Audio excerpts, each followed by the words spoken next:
Vamos meditar sobre o tema o nascimento do Redentor. O texto, Lucas, capítulo 2, versos 1 a 14.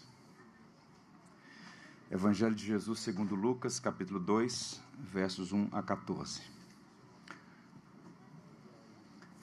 Ouçamos a palavra do Senhor. Naqueles dias foi publicado um decreto de César Augusto, convocando toda a população do império para recensear-se. E o primeiro recenseamento, foi feito quando Quirino era o governador da Síria. Todos iam alistar-se, cada um à sua própria cidade. José também subiu da Galiléia, da cidade de Nazaré, para a Judéia, a cidade de Davi, chamada Belém, por ser ele da casa e da família de Davi, a fim de alistar-se com Maria, sua esposa, que estava grávida. Estando eles ali, aconteceu completarem-se-lhe os dias, e ela deu à luz o seu primogênito, enfaixou, o deitou numa manjedoura, porque não havia lugar para eles na hospedaria. Havia naquela mesma região pastores que viviam nos campos e guardavam seu rebanho durante as vigílias da noite. E um anjo do Senhor desceu aonde eles estavam, e a glória do Senhor brilhou ao redor deles, e ficaram tomados de grande temor. O anjo, porém, lhes disse: não temais, eis que vos trago boa nova de grande alegria, que será para todo o povo. É que hoje vos nasceu na cidade de Davi o Salvador, que é Cristo o Senhor. E isto vos servirá de sinal: encontrareis uma criança envolta em faixas e deitada em manjedoura.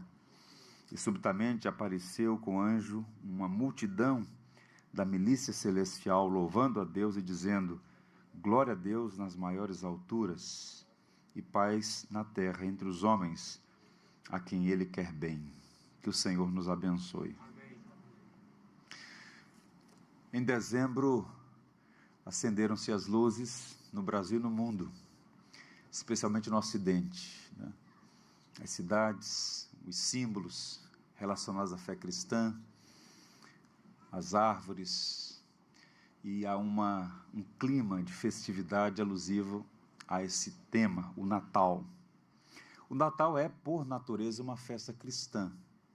Eu até costumo dizer que é uma festa de alta densidade teológica, porque o Natal aponta para um dos grandes momentos da história da humanidade, a encarnação. O Verbo, a Palavra, o Logos eterno, o próprio Deus, se fez gente.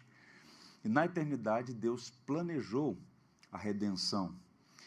Essa é uma verdade que foge à nossa capacidade de compreendê-la pormenorizadamente, mas o fato objetivo é que Deus, na plenitude dos tempos, enviou seu Filho, nascido de mulher, nascido sob a lei, para cumprir um programa redentivo. De modo que nós celebramos o Advento. Então, dezembro é o mês de celebrar o nascimento do nosso Redentor. Mas o que nós temos observado, e esse também é um ponto pacífico, é que há muito tempo, por variadas razões, as festas cristãs estão sendo esvaziadas do seu conteúdo, cada vez mais desviadas do seu propósito original. De modo que boa parte das pessoas que de forma legítima desejam um Feliz Natal, boa parte delas não tem uma compreensão adequada sobre o significado do Natal. Ou seja, o Natal está cada vez mais esvaziado do seu conteúdo. Então nós temos a prática de dar e receber presentes, a ceia em família, a confraternização, com os amigos, todas essas coisas têm o seu valor. Nós não negamos isso, porque toda boa dádiva é dom de Deus, e é muito bom aproveitar as oportunidades para celebrar a vida, como de fato ela é um dom de Deus. Mas qual o perigo? O perigo é, de forma sutil, perder de vista o centro, o protagonista, o coração de tudo, que é o próprio Cristo. Então, o Natal são boas novas, o Natal não são bons conselhos. Você pode eventualmente até dar bons conselhos nesse período do ano, mas o Natal, por natureza, é uma boa notícia. Deus cumpriu a sua promessa. Ainda há pouco nós cantamos: nasceu o Redentor. Então, nós cristãos temos a responsabilidade de sermos arautos da verdade, arautos da graça, e lembrar sempre, especialmente aqueles que estão diretamente no nosso círculo de influência, o Natal é Cristo. O Natal é Jesus, seu nascimento, a encarnação. Deus cumprindo sua promessa redentiva. E para pensar sobre o verdadeiro sentido do Natal, que é o nascimento do Redentor, essa passagem nos ajuda porque ela, por assim dizer, tem um tripé aqui que vai ancorar as verdades do Evangelho: história, profecia e salvação.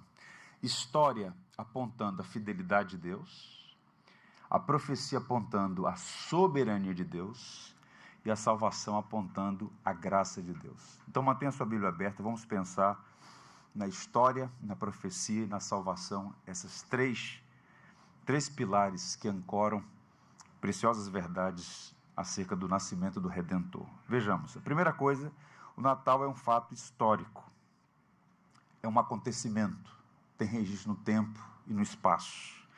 O evangelista Lucas, ele faz questão, e ele é o único que o faz, de registrar o tempo, o local e as circunstâncias do nascimento de Jesus. E por que razão? Lucas é o único gentil escritor dos 4 evangelhos. Lucas é um médico por formação e um historiador. Ele está se dirigindo à audiência, a um grupo helênico, para os quais história tem valor e importância. Então, seu objetivo é destacar que o nascimento de Jesus tem registro na história. Um detalhe, nós sabemos mais sobre Jesus de Nazaré do que qualquer outro personagem da antiguidade. Por vezes a gente encontra, sobretudo numa época como a nossa, sempre hostil à fé cristã, sempre pressionando a fé cristã, falseando a realidade, criando caricaturas, né? Sugerindo a alguns até que Jesus não tem lugar na história, quando na verdade sabemos mais sobre Jesus do que qualquer outro personagem. Então o que é que Lucas faz aqui? Observe os 2 primeiros versos. Naqueles dias foi publicado um decreto, e ele passa então a citar personagens da história greco-romana, César Augusto, e cita o governador da Síria, um homem chamado Quirino, que à época, por decreto, a Judéia já havia sido incorporada à província da Síria. O governador, à época, chamava-se Quirino. Então, Lucas apresenta para a gente aqui fatos. Ele vai localizar o advento no tempo e na história. Então, vejam, a época em que Jesus nasceu. César Augusto era imperador de Roma. César Augusto passou a reinar depois da morte do seu tio-avô, um homem chamado Júlio César, no ano 27 a.C. Então, seu reinado durou até o ano 14 depois de Cristo. Então, ele está afirmando, quando Jesus nasceu, César Augusto era o imperador. E esse imperador romano, ele convocou um recenseamento, que via de regra acontecia a cada 14 anos, que tinha como propósito levantar recursos, né, um propósito fiscal, e também fazer uma leitura do contingente de potencial militar. Então, um cadastramento foi feito naqueles dias, ele decreta, e Quirino, governador do império na região, executa. Então, observe que o nascimento de Jesus tem lugar na história. Não se trata, portanto, de um conto de fadas, de um mito ou um folclore. Naqueles dias, os judeus, portanto, estavam sob domínio de um poder estrangeiro. Eles não tinham governo próprio, não tinham independência, era um povo que já estava ali há séculos, mas que era vassalo do império dominante à época, o Império Romano. Portanto, o contexto é de supremacia e hegemonia romana, e é nesse contexto que Jesus nasceu, naquilo que Paulo chamou de plenitude do tempo, no tempo certo. Então, César Augusto era o imperador romano. Mas o que Lucas deixa subjacente aqui, nas entrelinhas, é que o comando, não apenas do império, mas de tudo, estava com o Senhor. Por que razão? A época era propícia para a introdução do Evangelho. Há uma expressão na teologia cristã chamada história da redenção, ou revelação progressiva. Da promessa que foi feita até o nascimento de Jesus, demandou muito tempo, séculos.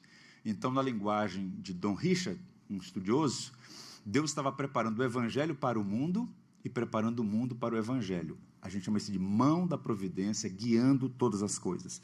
O mundo, de fato, precisava, como de fato ainda precisa, conhecer a paz. E essa paz tem nome, é Jesus, o príncipe da paz. Então, cumprindo a profecia de Daniel, todo o mundo civilizado estava debaixo de um único governo.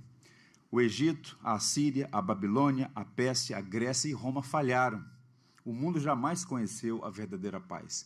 Foi necessário, portanto, que viesse aquele que pudesse reconciliar o mundo com Deus. E esse agente é Jesus Cristo. Como nós lemos na profecia de Isaías, o conselheiro maravilhoso, o Deus forte, o Pai da eternidade, o príncipe da paz. Agora, vejam, os generais, os artistas, os políticos, os historiadores, os filósofos e todos os reinos deste mundo estavam perdidos em múltiplos altares no submundo da idolatria. Foi necessária uma intervenção de Deus na história. Eu lembro agora, naquele contexto em que o homem pisou na Lua, 1969, há um debate até sobre isso, mas vamos partir do pressuposto que chegou lá.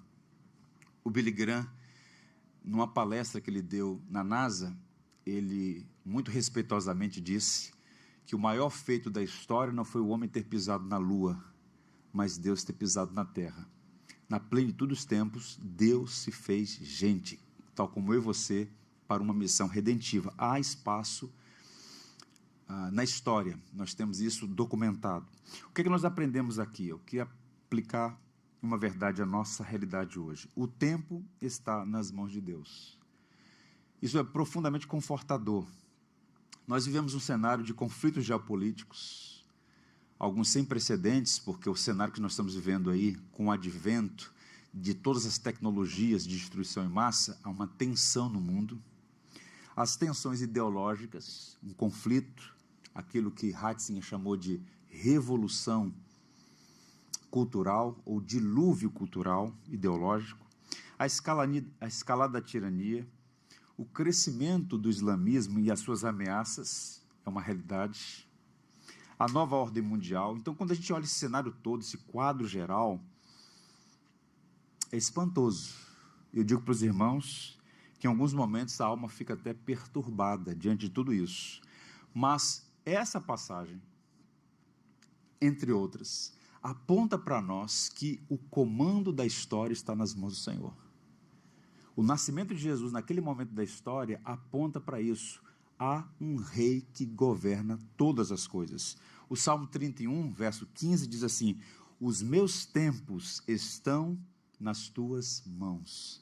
O Senhor reina. Então o Senhor sabe qual é qual é a melhor ocasião para enviar socorro à igreja e mudar os rumos do mundo. Temos aqui, portanto, uma exortação contra a ansiedade.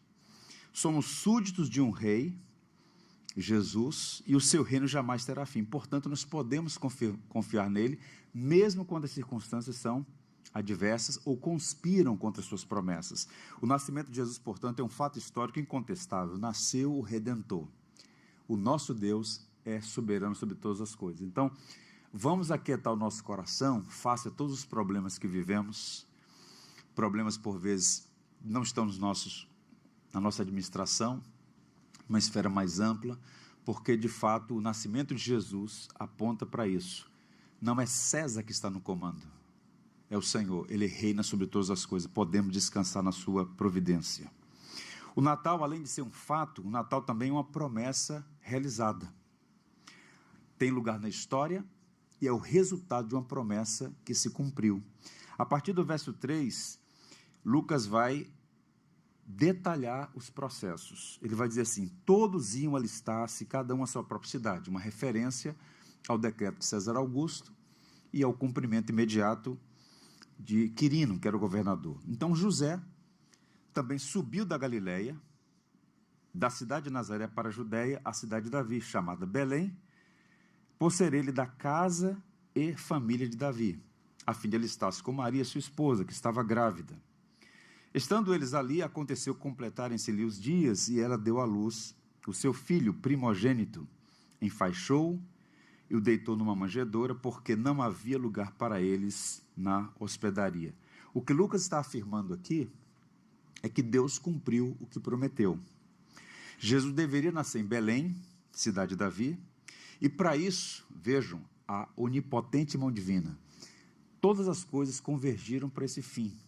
Deus moveu de forma soberana, embora isso não implicasse na anulação da vontade dos homens, existe a tensão entre a soberania de Deus e a responsabilidade humana. Tudo que os homens fizeram porque assim o quiseram, mas num plano maior está tudo sendo governado e dirigido pelo rei, pelo soberano. Então, qual o ponto? Jesus não nasceu em Nazaré, onde morava sua mãe, no extremo norte de Israel, na Galileia, porque a profecia de Miqueias afirmava que ele deveria nascer em Belém, cidade natal de Davi. Então, quando César Augusto faz um decreto, ele é o homem, a autoridade máxima no império, quando ele faz um decreto e querendo governador como subalterno ao poder maior de Roma, executa esse alistamento, eles estão agindo por vontade própria, com propósitos, como já disse, fiscais e militares. Mas por trás das ações deles está a mão invisível da providência, cumprindo um projeto maior. A profecia afirmava que o menino deveria nascer em Belém. Então, a cada 14 anos, o governo romano fazia um censo. E os homens judeus tinham que voltar à sua cidade de origem para registrar seu nome, ocupação, propriedade e família. Como José era belamita, embora estivesse morando no norte, o que ele faz em cumprimento à lei? Ele vai até Belém a fim de alistar-se. E é um caminho relativamente longo, 120 quilômetros, que demoraria talvez 3 a 4 dias para fazer o caminho. Maria está grávida e o Salvador nasceu em Belém, a cidade de Davi. Então a palavra de Deus não pode falhar. A profecia devia se cumprir e assim se cumpriu. Então o que é que está apontando para a gente aqui? Que o nascimento de Jesus, além de ser um acontecimento que tem lugar na história, acontece em cumprimento a uma profecia, ou profecias múltiplas, né? Porque são várias profecias convergindo no nome de Jesus, e acontece ali. Não foi acidental, circunstancial, contingencial. A profecia diz assim: e tu, Belém Efrata, pequena demais para configurar como um grupo de milhares de Judá, de ti mesmo sairá o que há de reinar em Israel. Então, é de Belém que vai sair aquele rei, e cujas origens são desde os tempos antigos, desde os dias da eternidade. Que ser é esse? Cuja origem é desde os dias antigos, desde a eternidade. É Jesus, o Deus que se fez homem. Então, sua vinda foi planejada na eternidade e prometida na história. Os patriarcas falaram sobre a vinda de Jesus. As profecias apontaram para Jesus. Todo o Antigo Testamento foi uma preparação para a sua vinda. O local, as circunstâncias, tudo, absolutamente tudo. Razão pela qual, por exemplo, se você fizer uma leitura atenciosa, Mateus, que escreve para uma audiência judaica, é o que mais argumenta ou aponta os textos do Antigo Testamento. E fez tal coisa para que se cumprisse a profecia, mostrando, portanto, que nada na vida de Jesus foi contingencial, mas cumprindo um propósito maior, tudo isso no Antigo Testamento apontando para ele. E aqui nós aprendemos também algumas lições. Uma delas é a seguinte: Deus é fiel em todas as suas promessas e poderoso para cumpri-las. Nós não servimos a um Deus fabricado à nossa imagem e semelhança, a um Deus manipulável, a um Deus criado ao nosso bel prazer, um ídolo. Nós adoramos o Deus verdadeiro, o Deus vivo, autoexistente, soberano, que de fato cumpre o que diz, é um Deus confiável, todos os seus atributos atuam em plena e total harmonia, de modo que a expressão Deus é fiel não é um jargão evangélico, uma espécie de adesivo para colocar no carro.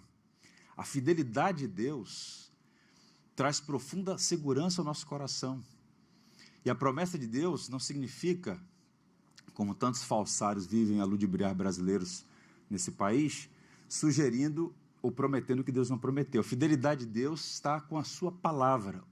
Ele vai completar a boa obra que começou em nós. As coisas estão debaixo do seu governo e vale a pena confiar no Senhor, no Deus que é fiel.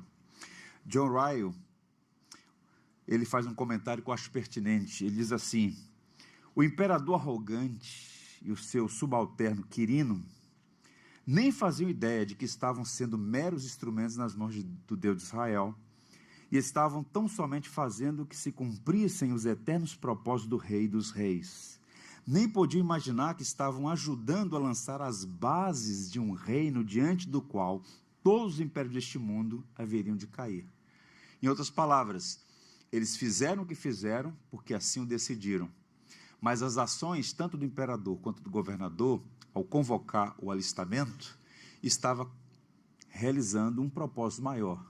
Jesus deveria nascer em Belém e, de fato, nasceu o Redentor, conforme as profecias. Portanto, o cristão não deve se render ao desespero ao ver, por exemplo, juízes e políticos perversos fazendo mal. Por quê? Ainda que não entendamos, a mão da providência governa tudo, e tudo implica tanto os acontecimentos bons quanto os acontecimentos ruins. Todos os poderosos deste mundo, cada um deles, responsável por suas escolhas, só agem de acordo com a permissão de Deus. Até as tiranias, em alguma medida, que até foge à nossa compreensão, acontecem pela permissão do soberano. Eu lembro aos irmãos de uma palavra de Salomão no livro de Eclesiastes.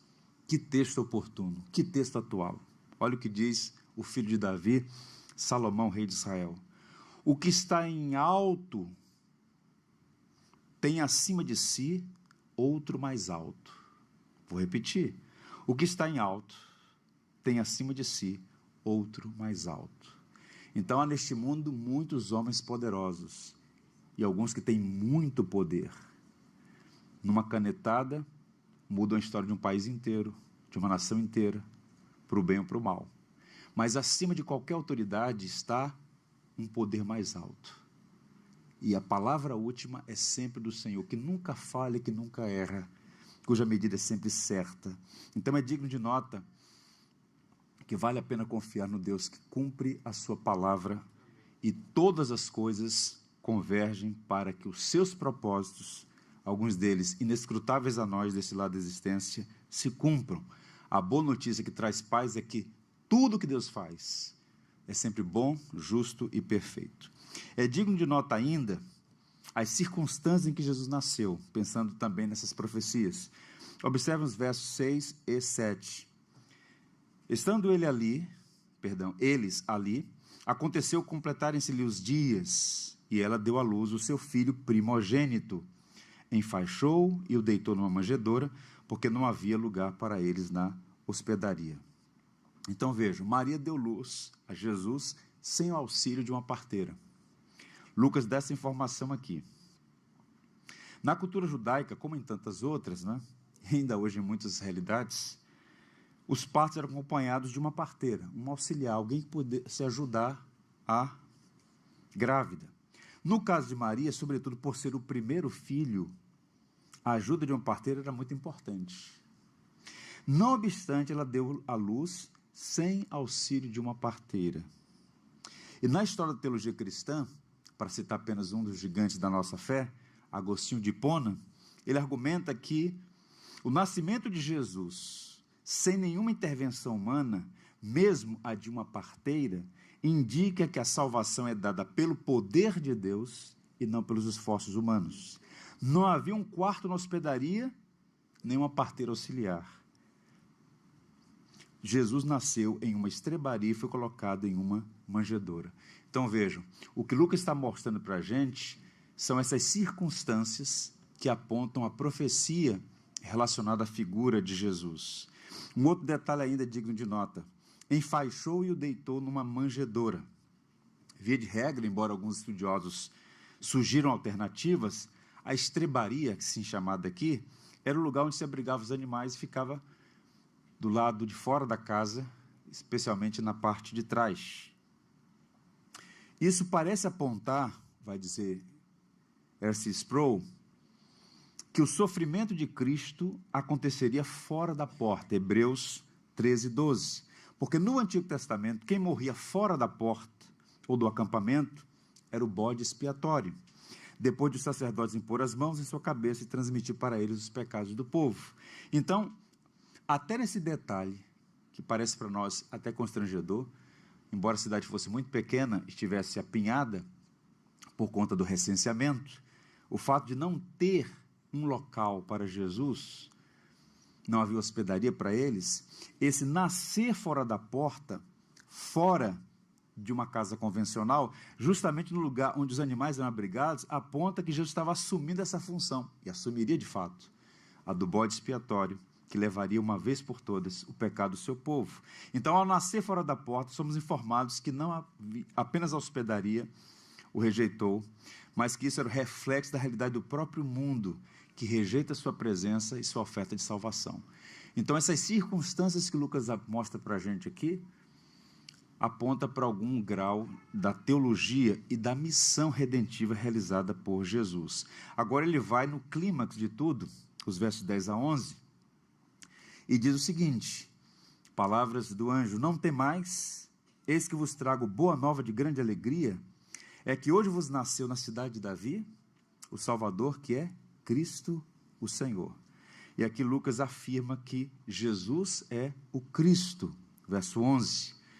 Eu já disse aos irmãos, reitero mais uma vez, que Cristo não é sobrenome de Jesus, é sempre bom lembrar. A palavra Cristo significa ungido, é a palavra Messias no hebraico. Cristo no grego, Messias no hebraico, aponta para esse ungido, para esse prometido, para esse redentor que viria e que de fato veio. Então Lucas está associando Jesus, a criança recém-nascida, ao Cristo de Deus, aquele que foi prometido como redentor. Então Deus fez uma promessa no Éden, logo após a queda de Adão e Eva, e ele prometeu enviar o Redentor. Séculos se passaram, o povo de Deus aguardou a chegada do Messias, e o prometido veio.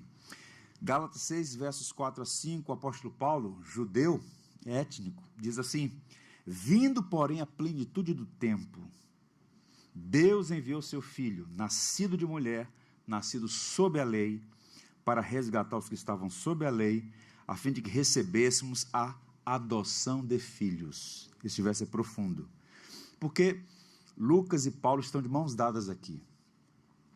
Há duas palavras na língua grega que podem ser traduzidas por tempo. A primeira é mais conhecida de nós todos, que é a palavra cronos, que é uma cronologia, um cronômetro, não é? Essa palavra é um vocábulo grego que você pode medir o tempo de momento a momento, sucessão de tempo, dias, meses e anos. A segunda palavra, não tão comum, era a palavra kairos, que significa, a gente não tem nenhum paralelo na língua portuguesa, mas significa um tempo específico, um tempo pleno, um tempo exato, um tempo perfeito. Então a ideia de que no tempo oportuno, histórico, singular, um acontecimento importante se deu. Então na plenitude, no tempo certo, Deus enviou seu Filho. Então todas aquelas circunstâncias, todos aqueles impérios que se levantaram e depois caíram, e naquele momento o império hegemônico era o romano, todas aquelas circunstâncias apontavam para o momento mais oportuno. Os gregos conseguiram o que nenhum outro povo conseguiu até então, uma hegemonia linguística. O grego era a língua falada no mundo todo. E os romanos conseguiram a Pax Romana, as estradas, as comunicações, dentro daquele circuito chamado de oikomênio, o mundo civilizado, o mundo debaixo da autoridade romana, foi onde a fé cristã avançou. Então o mundo foi preparado para o Evangelho, e durante todo aquele período do Antigo Testamento, o Evangelho também estava sendo preparado para ser proclamado ao mundo. Então tudo isso aponta para a soberania de Deus, para o seu governo da história, para a sua capacidade de levar todas as coisas a cumprir a sua vontade boa, perfeita e agradável. Um autor que já esteve aqui no Brasil umas 2 vezes, salvo engano, já está bem idoso, um teólogo chamado Bruce Milne, um teólogo inglês que foi pastor em Vancouver, no Canadá. O Bruce Milne tem um texto que eu acho irretocável. Ele diz assim: o Messias é o centro da eternidade, é o centro da Bíblia, é o centro da história. Ele é a figura central nos decretos de Deus. Ele é a figura central da igreja. Ele é a figura central no céu. Tudo é dele, por meio dele e para ele. Ele é o alfa e o ômega da redenção. Todas as coisas, no tempo e na eternidade, convergem para ele. Todas as coisas nele subsistem. Ele é o Cristo, o Messias, o desejado de todas as nações. Então percebam, quando nós nos reunimos num domingo pela manhã, que antecede o dia 25, em que historicamente celebramos o nascimento de Jesus, devemos trazer à memória esse fato. Nós estamos a louvar a Deus pelo cumprimento de uma profecia, de uma promessa. Na plenitude do tempo, Deus enviou o seu Filho e Ele é o centro de todas as coisas. É por isso que os apóstolos pregaram, Atos 4, verso 12, e não há salvação em nenhum outro, porque abaixo do céu não existe nenhum outro nome dado entre os homens, pelo qual importa que sejamos salvos. Então, Cristo é o centro de tudo. História, profecia. Agora vejam, o Natal também é uma manifestação da graça de Deus. Se a história aponta para a soberania de Deus, a profecia para a sua fidelidade ao cumprir os seus propósitos, o Natal também aponta a salvação para a graça de Deus. Ele não foi constrangido a fazer tal coisa. Ele enviou o Redentor num ato de benevolência, num ato de amor indescritível. Observe, portanto, que Lucas, no registro do verso 11, ele classifica Jesus como Salvador. Não temais, eis que vos trago boa nova de grande alegria. Portanto, ele adjetiva, qualifica a alegria que estava sendo comunicada pelos anjos. É que hoje vos nasceu na cidade de Davi o Salvador, que é Cristo, o prometido. Cristo, que é o Senhor. Então, Jesus é o Salvador. E é interessante notar, apesar de algumas pessoas não perceberem, o nome de Jesus era um nome comum à época. Por que razão? Porque havia uma correlação com a figura de Josué, um herói nacional. O nome Josué, o nome de Jesus, significa literalmente, o Senhor é a salvação. Tanto é que quando o anjo anuncia o nascimento de Jesus, o anjo determina em nome de Deus que a criança seja chamada de Jesus. O seu nome será Jesus, pois ele salvará o seu povo dos pecados deles. Então, o nome Jesus era o nome mais adequado porque cumpre uma missão. O Senhor é a salvação. Então, ele veio para redimir, ele veio para salvar, ele veio para trazer o homem de volta. Todo o Novo Testamento aponta para isso.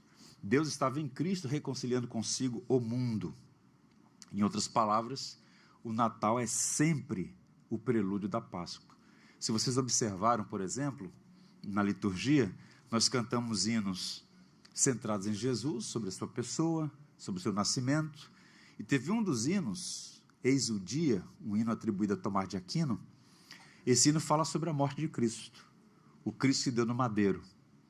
Então, a igreja no Natal, ela celebra o nascimento de Jesus e o propósito do nascimento, sua morte e subsequente ressurreição, porque essas coisas estão todas elas conectadas. Não é a vida de Jesus que salva, é a sua morte.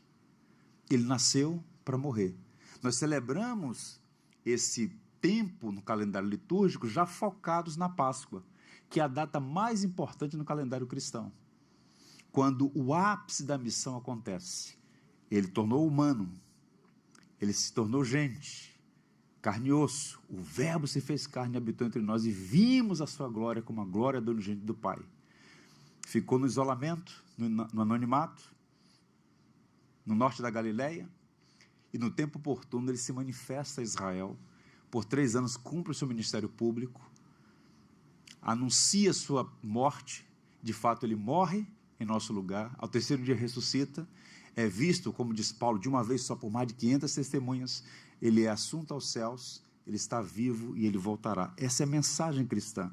Ele carregou no seu corpo o nosso pecado, ele deu a vida por nós, ele foi ferido e traspassado pelas nossas iniquidades, a fim de que recebêssemos o dom da vida eterna.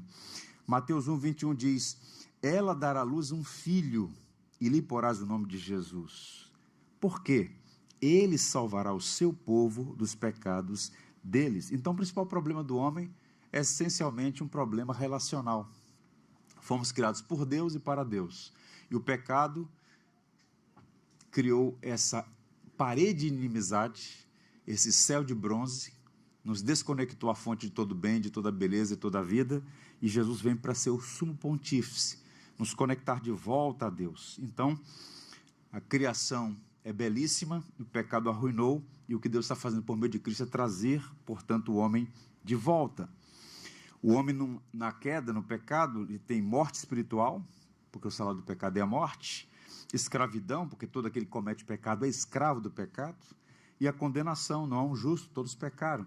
Então, é uma tríplice condição terrível, da qual só Cristo, o Messias, o Salvador, o Senhor, pode nos libertar. É por isso que o anjo está dizendo, eu trago para vocês uma boa notícia, uma grande notícia, de grande alegria. Nasceu o Redentor, que é Cristo, o Senhor, o nosso Salvador.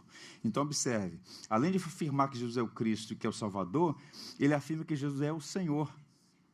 E aqui é importante afirmar isso, porque não é possível receber Jesus como Salvador se não houver uma total submissão ao seu senhorio.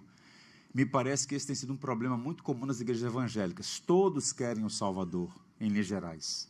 Todos querem os benefícios da graça, mas não querem se submeter às implicações de ter um governo, um senhorio. Você não pode ter a Jesus como Salvador se não submeter a sua vida a Ele como Senhor. Se Ele não é dono de tudo, Ele não pode ser dono de partes. Toda a nossa vida deve estar debaixo do senhorio de Cristo. Todas as áreas da nossa vida. Ele é, de fato, como o livro de Apocalipse afirma, Rei dos reis e Senhor dos senhores. Portanto, irmãos queridos, para que o Natal seja uma data de grande alegria, é necessário crer que Jesus é o Salvador, o Cristo de Deus e o Senhor. Lembremos das palavras de Paulo aos Romanos, se com a tua boca confessares Jesus como Senhor, e em teu coração creres que Deus o ressuscitou dentre os mortos, serás salvo. É preciso confessar com a boca, crer com o coração que Jesus Cristo é o Senhor, para receber esse dom precioso que é a salvação. Eu quero encerrar fazendo 3 perguntas. 3 perguntas pertinentes. O que é o Evangelho? O que o Evangelho oferece e o que o Evangelho exige. E essas 3 perguntas estão aqui, no texto que nós lemos. Pergunta, o que é o Evangelho? O Evangelho, irmãos, é graça. O Evangelho é a boa notícia do que Deus fez em Cristo para nos salvar. Evangelho não é conselho, o Evangelho é a boa notícia do que Deus fez para nos salvar. Portanto, ele nasceu para morrer, ele nasceu como um sacrifício. Paulo chega a dizer aos Filipenses que ele se auto-humilhou, tomando a forma humana, e se humilhou até a morte, e a pior das mortes, a morte de cruz, que era algo degradante, não apenas para os romanos, a lei não permitia que um cidadão romano fosse crucificado, e também para o judeu, que via a morte como um símbolo de maldição. Então ele se submeteu à mais degradante das mortes, a morte na cruz, e o fez num ato de extrema benevolência e amor por nós. Então o Evangelho é graça. Portanto, celebrar o Natal é celebrar a graça de Deus, sua bondade, sua compaixão por nós, que estávamos mortos e não podíamos dar vida a nós mesmos, perdidos sem saber o caminho. Então, o Evangelho é Deus vindo ao nosso encontro. O Evangelho é a própria graça de Deus. O que o Evangelho oferece? Reconciliação. Ele nasceu, morreu e ressuscitou para nos libertar dos nossos pecados, para nos trazer de volta para Deus.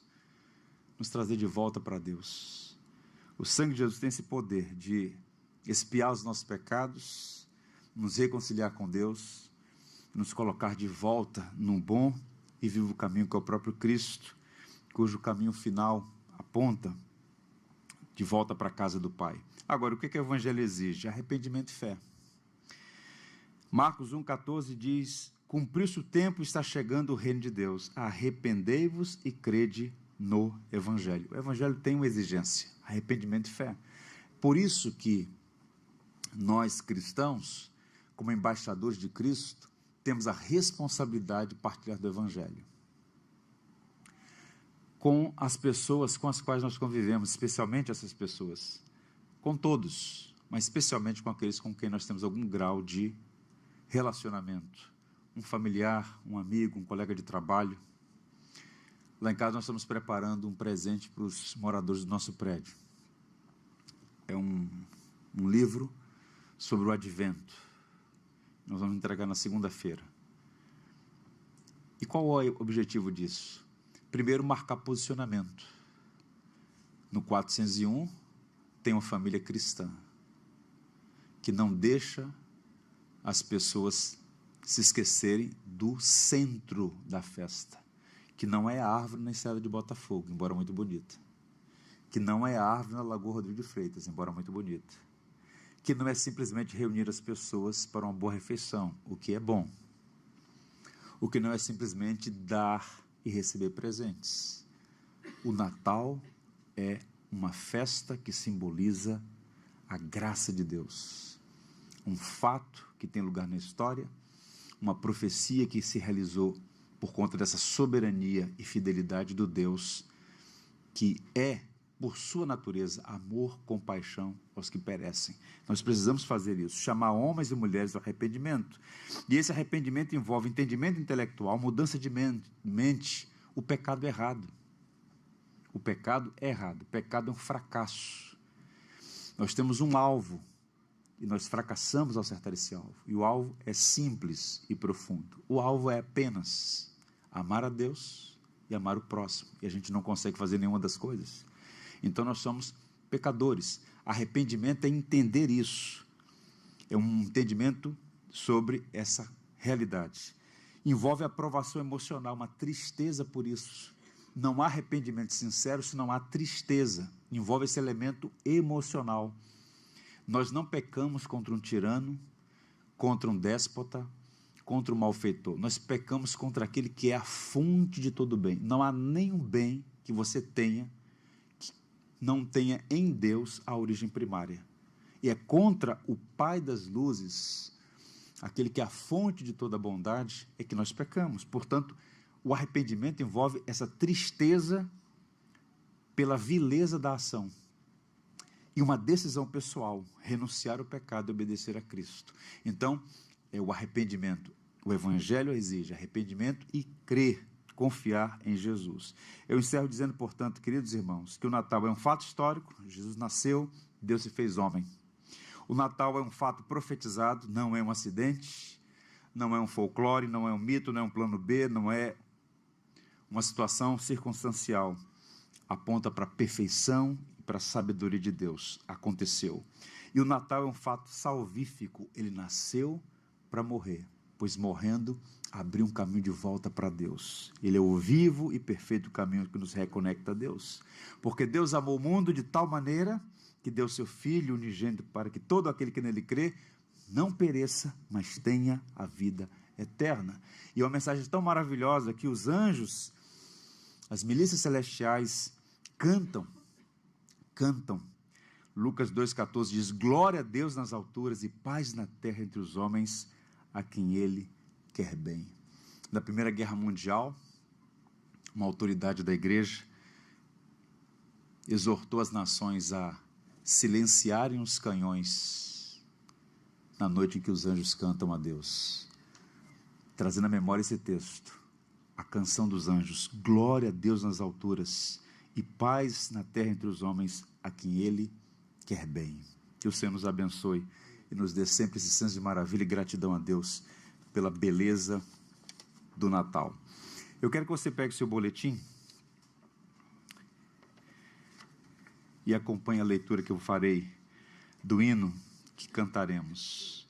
É um hino atribuído a um grupo chamado Vencedores por Cristo, nas estrelas. Está aqui uma sinopse do que nós acabamos de partilhar. Na seção onde estão os cânticos, a canção Nas Estrelas. Nas estrelas vejo a sua mão, e no vento ouço a sua voz. Deus domina sobre terra e mar. O que ele é para mim? Eu sei o sentido do Natal, pois na história tem o seu lugar. Cristo veio para nos salvar. O que ele é para mim? Até que um dia seu amor senti, sua imensa graça recebi. Descobri então que Deus não vive longe, lá no céu, sem se importar comigo. Mas agora ao meu lado está, cada dia sinto o seu cuidar, ajudando-me a caminhar. Tudo ele é para mim. Que assim seja. Em pé vamos cantar essa bela canção.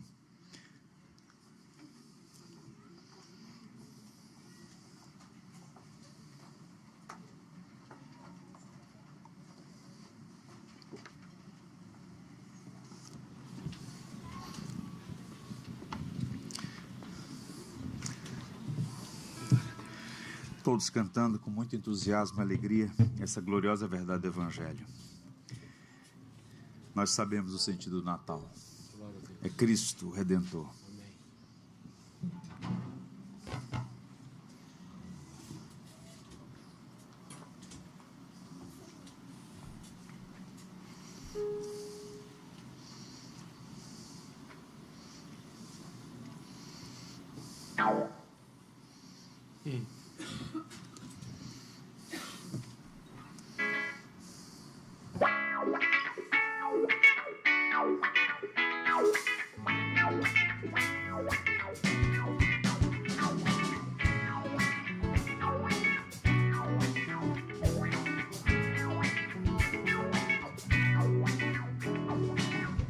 Nas estrelas vejo a sua mão, e no vento eu ouço a sua voz.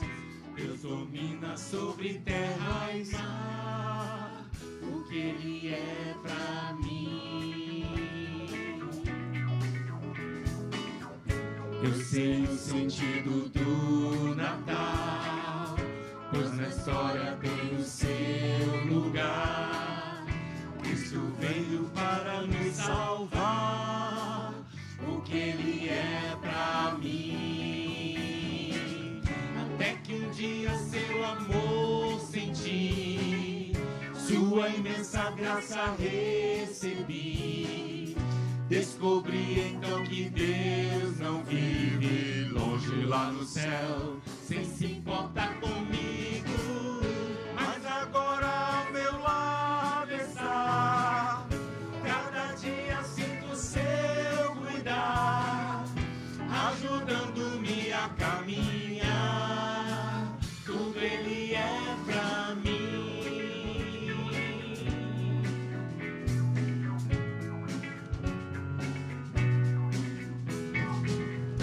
Nas estrelas vejo a sua mão, e no vento eu ouço a sua voz. Deus domina sobre terra e mar, o que Ele é pra mim. Eu sei o sentido do Natal, pois na história tem o seu lugar.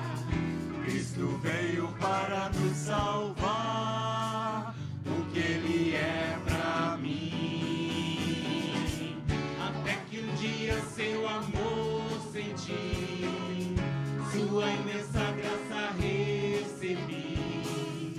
Descobri então que Deus não vive longe lá no céu, sem se importar comigo, mas agora ao meu lado está. Cada dia sinto seu cuidar, ajudando-me a caminhar. Tudo Ele é pra mim. Mas agora ao meu lado está. Cada dia sinto seu cuidar, ajudando-me a caminhar. Tudo Ele é pra mim. Tudo Ele é pra mim. Tudo Ele é pra mim. Tudo é Jesus pra mim.